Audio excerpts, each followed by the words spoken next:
மதுரையை பொறுத்த வரைக்கும் இது ஒரு சாதி மதங்களை கடந்து ஒரு ஒற்றுமையாக இருக்கு. அதுக்கு நிறைய உதாரணங்கள் நம்ம சொல்லிட்டு போகலாம். இப்போ கல்யாண வீடு பத்திரிக்கை வருதுன்னு வச்சுங்க, ஒரு ஒரு ராமசாமி ராக்காயி கல்யாணம் அப்படின்னு வச்சுங்களேன், மாப்பிள்ளை வீட்டு வரவேற்பு அப்படின்னு போட்டு அப்துல் ரஹ்மான் ஒரு பேர் போட்டுப்பாங்க. நமக்கு ஆச்சரியமா இருக்கு, என்ன இது இந்த கல்யாணத்துக்கு இவர் ஏன் வரவேற்கிறாரு, தாய் மாமன் பின்னாடி லிஸ்ட் போட்டிருப்பாங்க. அந்த பக்கம் போல முஸ்லீம் பேர் இருக்கும். முஸ்லீம் கல்யாணத்தை பாருங்க, அப்துல் ரஹ்மான், இந்த பக்கம் வந்து அப்துல் கனி, வரவேற்பு ராமசாமி, தாய் மாமன்கள் அவர் வந்து குமார், ராஜேஷ் இருக்கும். இதெல்லாம் இன்னைக்கு வரைக்கும் மதுரையில் நடக்குது.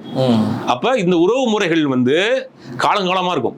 அவங்க அப்பா தாத்தா நண்பர்களா இருப்பாங்க. அதுக்கு அடுத்த தலைமுறை ஒரு இடத்துல டீக்கல் நின்று பேசிட்டு இருப்பாங்க. ஒருத்தர் பைக்கில் வருவார், 2 பசங்க பேசிட்டு இருப்பாங்க.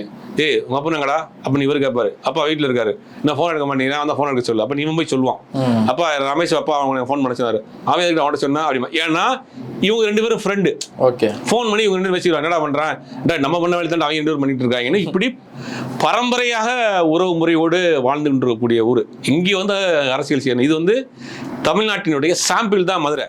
இது தமிழ்நாட்டில் மதுரை மட்டும் கிடையாது, தமிழ்நாடு முழுக்க இதே தான்.